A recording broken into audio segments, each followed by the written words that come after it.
Welcome to Soulishfemme. Soulishfemme is a channel solely dedicated for you where I help focus in prospering body, spirit, and soul. Remember that life is not going to wait around for you. Therefore, live a life with intentionality and curate the life you've always dreamed of. As much as I love to share about my faith in the Lord Jesus Christ, I also would like to showcase my passions in life such as food, travel, fashion, beauty, and many more. To truly be free from the shackles of the system's limitation, you must decide once and for all to live unapologetically and live a life that makes you feel alive and rejuvenated every single day. Perhaps I am a hopelessly romantic person, but I truly believe we are meant to enjoy the wonders and the magnificent beauty the world has to offer. If you are ready to embark on your healing journey from traumatic experiences, feel free to check the link below to enroll in this course through Udemy. I will see you there. Thank you.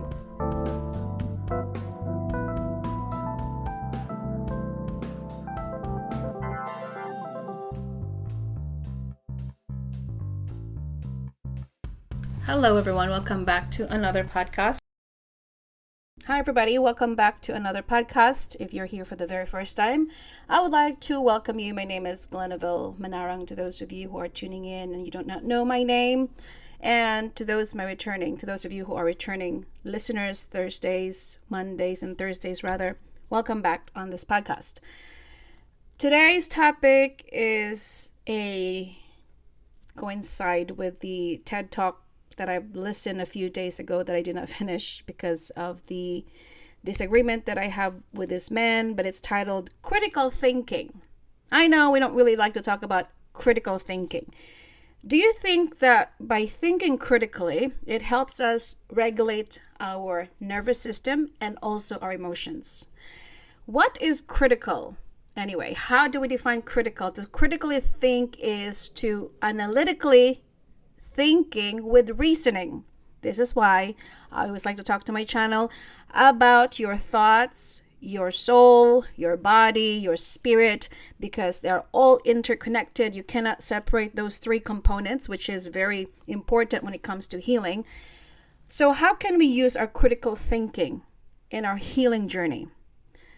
The first part is you have to understand that when you have become so broken, you're going to have dysfunctional and dysregulation in your nervous system. You are going to automatically respond based on your triggers. These are subconscious psyche. These are habits that were formed. If you are living in the environment that has been so abusive, you are going to most likely react into survival mode. Hopefully that you're able to escape from that. But I'm just going to tell you a story. When I was in that environment that was very toxic, I learned to compartmentalize my being at home and outside of the home. When I was in the home, because of the dysfunction, I was always in this heightened awareness. I was hyperly vigilant because that's where the place of not safe. Isn't it sad that for some of us, instead of being safe at home, is not really a safe place to be?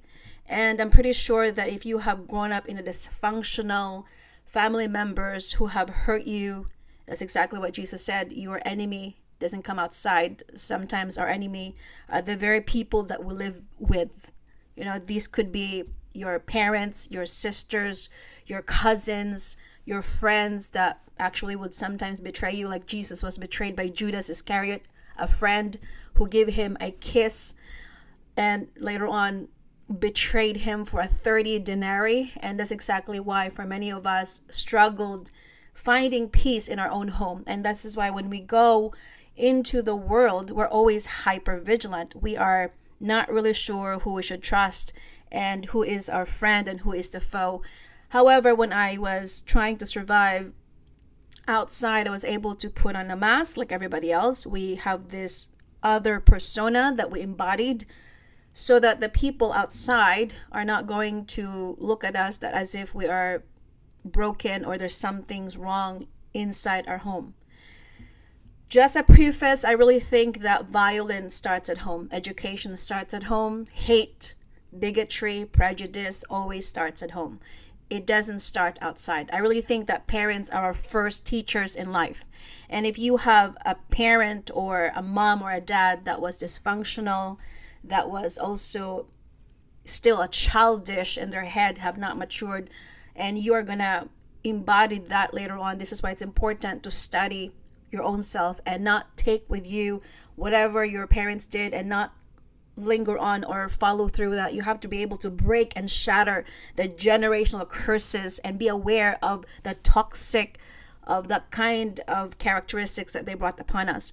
And this is why it's important that when you have thinking critically, you can reason with yourself. You can have the time to decipher between the cons and the pros.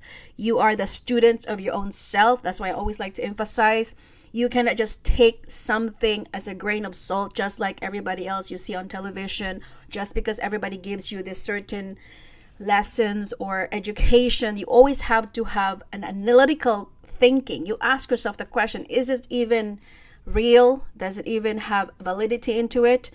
Does it even resonate? Do I believe of what they're selling? Many people sell you with a lot of things, but apparently there's no substance.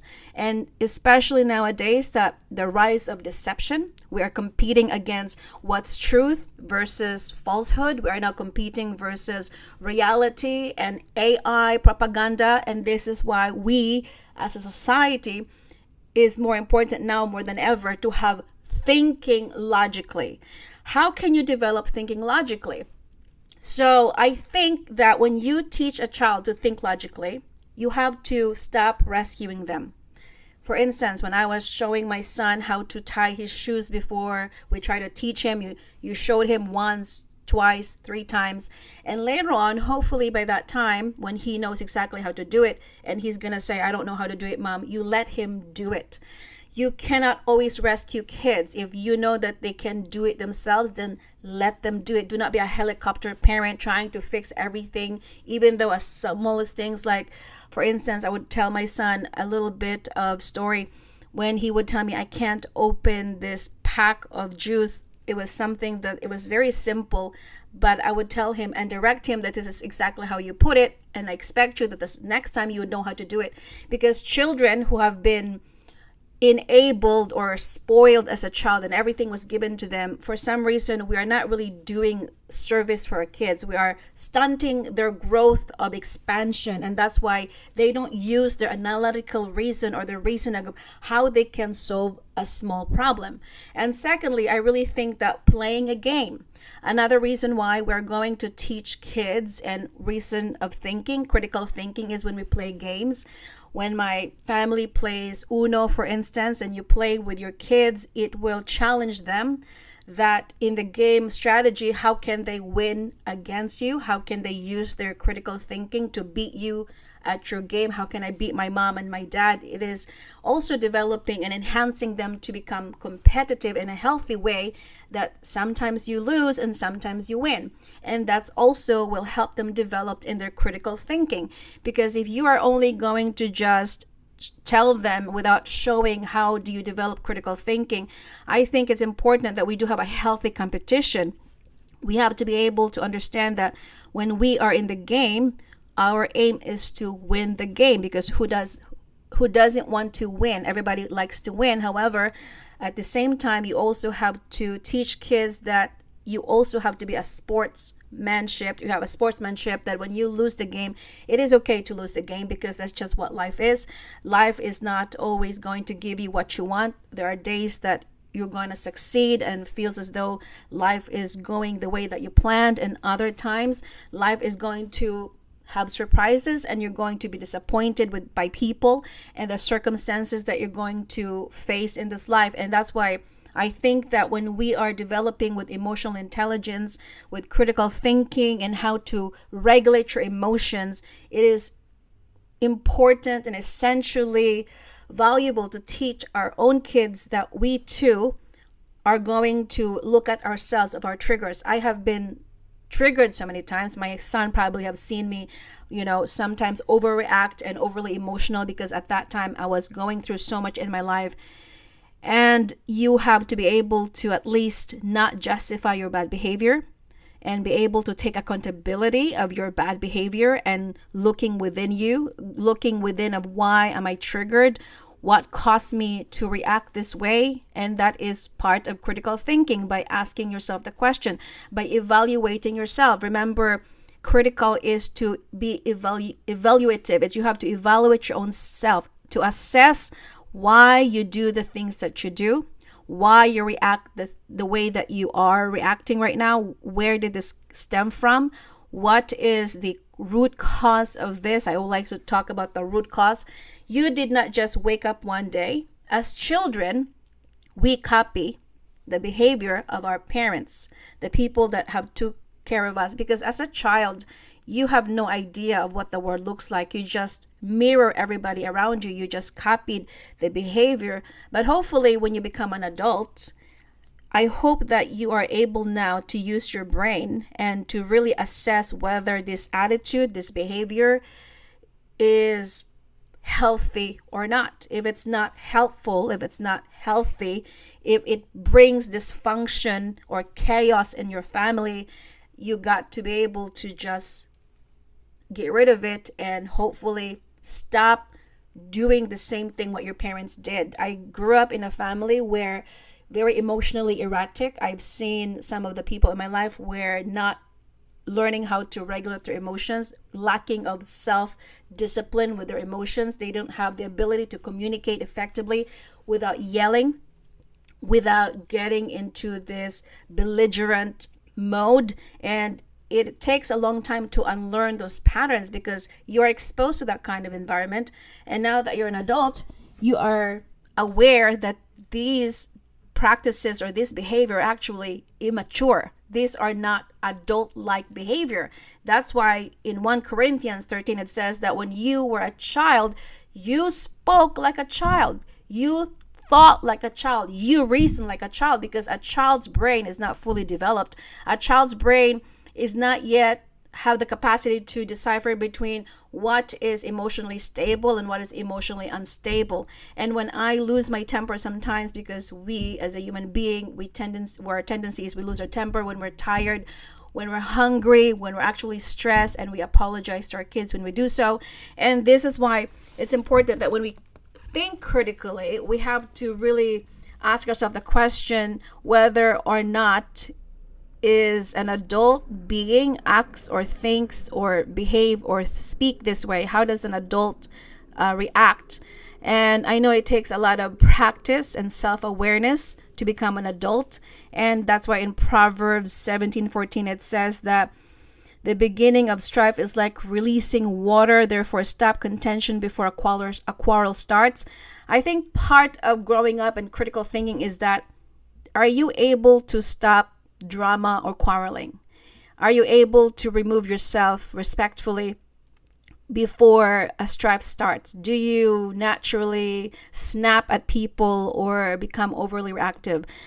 When, of course, I was still growing, and I'm still growing, I'm not going to tell you that I have this down to the T or perhaps become an expert on this area, but I used to be overly reactive. I used to become so easily triggered by people's behavior or the words that they say against me because I did not know any better. I did not read the Bible.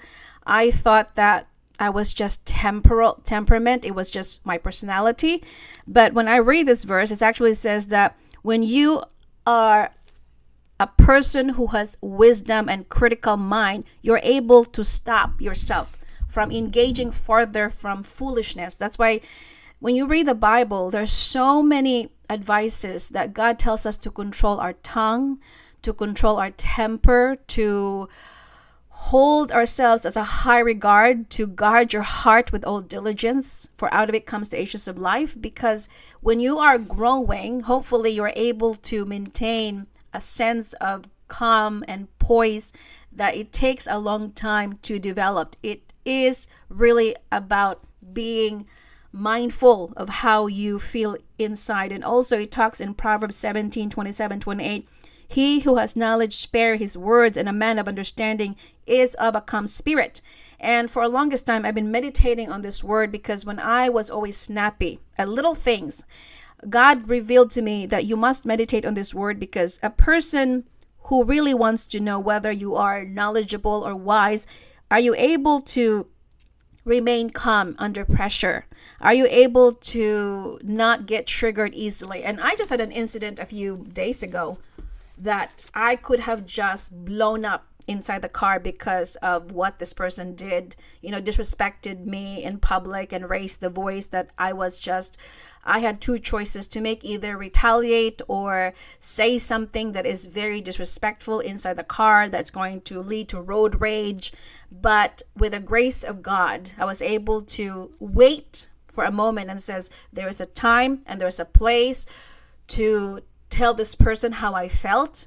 And it's exactly what part of growing up is, to know when the time to broach a subject. Is this the right time? Is it the right place to present and to tell the person how I feel? And of course, I waited, hoping that the person would become more astute or open-minded of how I felt. Apparently, a fool, doesn't matter the time or the place of when you say it, a fool doesn't understand you. That's exactly what the Bible tells you, that no matter what you say to a fool, if he's close-minded, unable and unwilling to listen or understand to what you say. I just learned that God is always real when he told me, when you deal with a fool, you only have to sometimes do not correct a fool, because a fool doesn't like correction. A fool hates correction.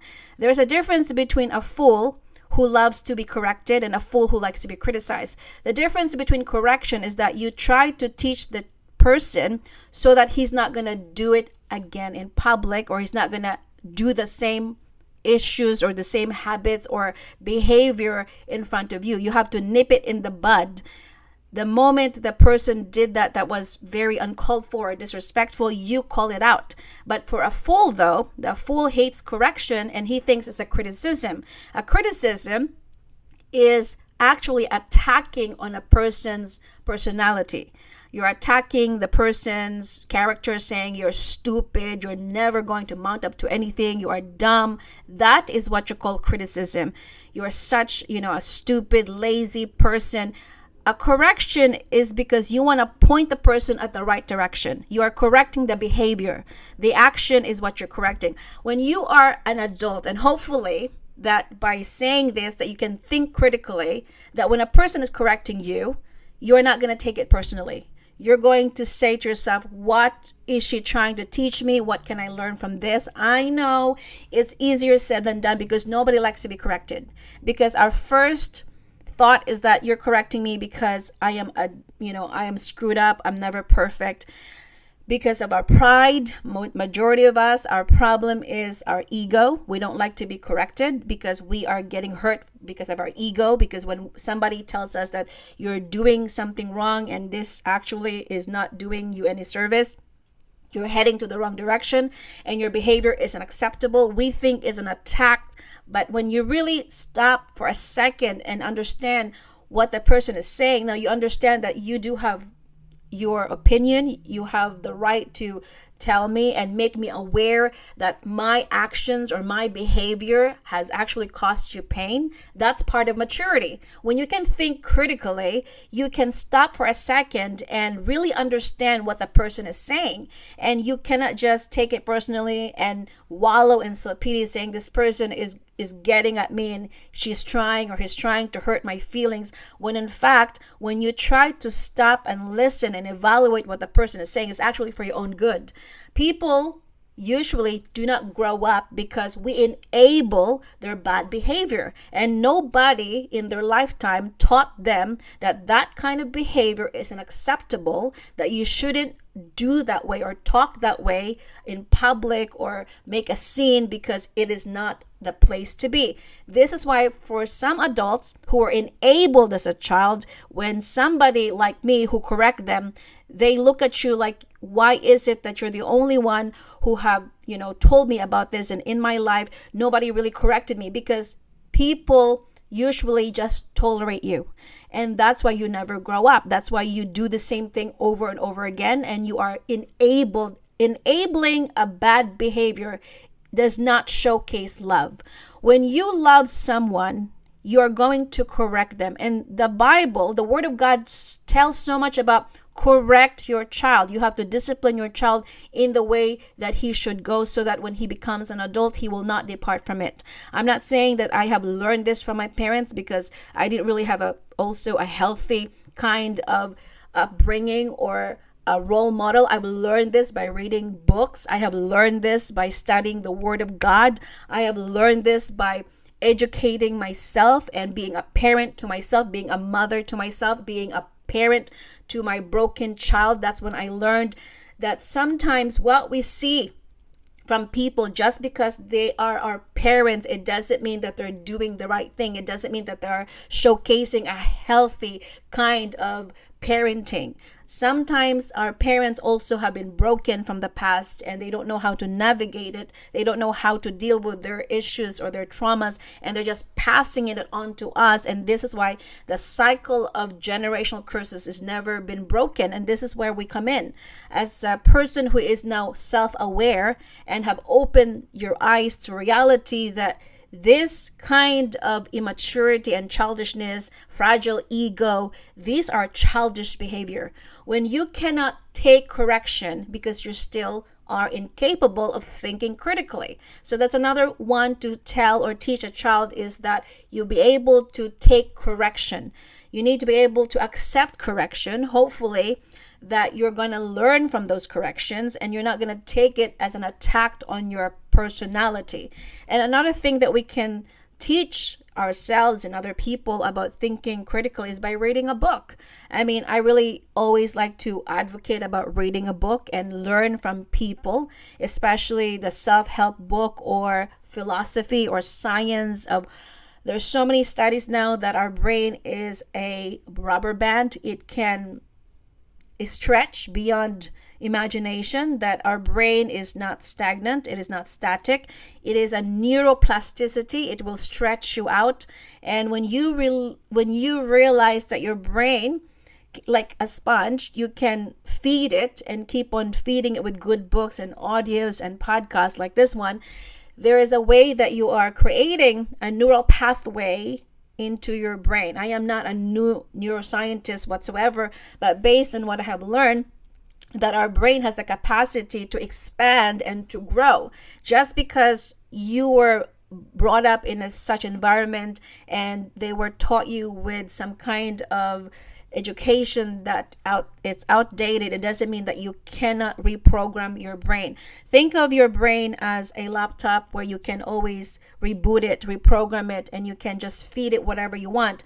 Junk in, of course, whatever junk you put into your brain, you're going to wallow in it, meditate on it. And this is why I always like to say, be careful what you entertain, be careful what you watch, be careful what you listen to, be careful the kind of things that you absorb, because it becomes who you are.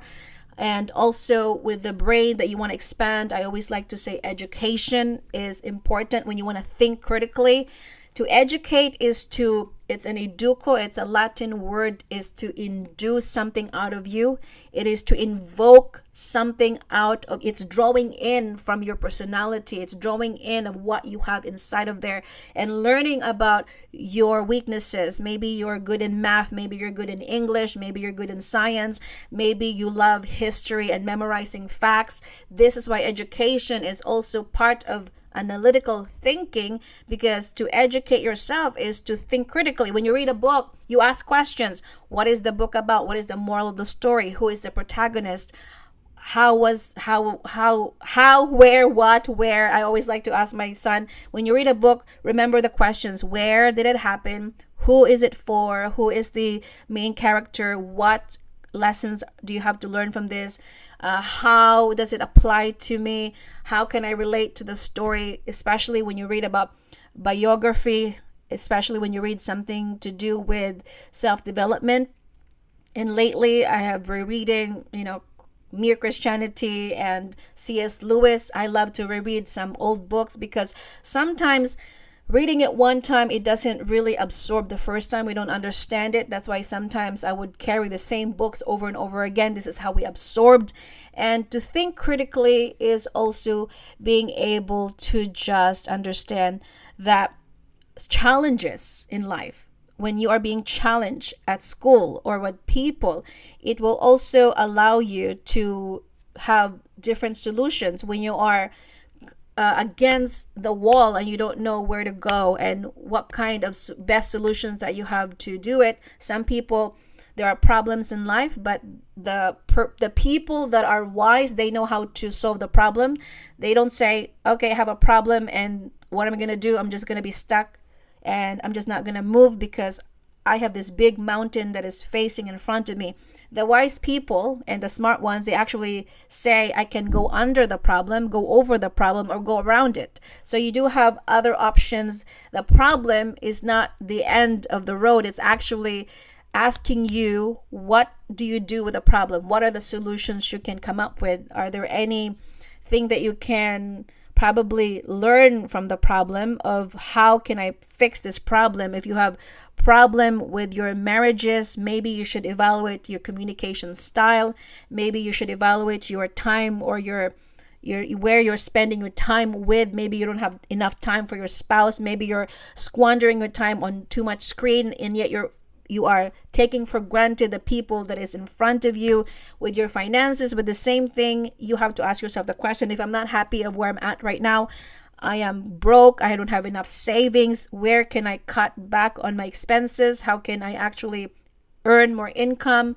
And this is how you can think critically, by also not avoiding challenges and not avoiding problems, but actually facing it head on and ask yourself the question, what is in my control? What can I do with the problem? And how can I solve this issue? And this is why when I go back to my college years, I was broke. I could barely afford to eat. Nothing was in my pantry sometimes, and there was nothing to eat in my fridge other times. And I was just living in prayer, and that was part of my strengthening my faith and also believing that God is going to provide. And I was just not just hoping for the best that God is going to save me all the time. I had to be proactively available to God's guidance when He told me, if you're not going to stop overspending on makeup, on your shoes, and over shopping and cutting your hair every week, then you are going to just blindly hoping for the best, which is not really the best approach. So God would have to ask me to go to the library, and I probably would have said this on my podcast before, I have to learn how to budget. I have to read a book about finances 101 and how to differentiate between the expenses, the fixed and the variables, and how much money was coming in and how much can I spend on food. And I had to really stick to my budget and pay off my bills. And that is what you say proactively participating with God's plan in your life. If He wants you to become financially free and savvy, that's the first thing that God would tell you, to be wise with your money, of where your money is going. And another thing that God had to show me was giving something that belongs to Him, as what Jesus said, give to Caesar what belongs to Caesar and give to God what belongs to God. And tithing, I'm not saying that you should do this, but I believe that when you give a portion to God, He made a promise that I will never leave you nor forsake you. And He also said that if you are going to give me a portion of your blessing, then I'm going to overflow you with milk and honey. And that actually has helped me a lot before. So especially with critical thinking, is that you'll be able to understand your own self, mastery of your own self, of why you are the way that you are. And I always like to say that without aligning with God's principle and really learning who you are in Christ and vertically aligning your identity with the one who created you, how can you think critically? The Bible is clear. The beginning of wisdom is to fear the Lord. You cannot have critical mind or a wise person if you don't have the idea of who God is. The only reason for people to know whether they have the wisdom of God of this world is that you are actually attached with the vine. That's what Jesus said. Apart from me, you cannot do anything. You can study, you can learn about life, but you're never going to come to the truth. And that's exactly what critical thinking is about. You think critically, you reason, hopefully with wisdom, because you have one purpose: to come to the truth. And that is all that matters. The rest are just full of noise. If it's not based on truth, if it's not based on facts, if it doesn't stand throughout the test of time, you have nothing, but it's just bogus. It's not really come to the truth. That's why Paul said these people love to learn, but they never come to the truth. And that is why when you think critically, your purpose is to come to the full knowledge of the truth.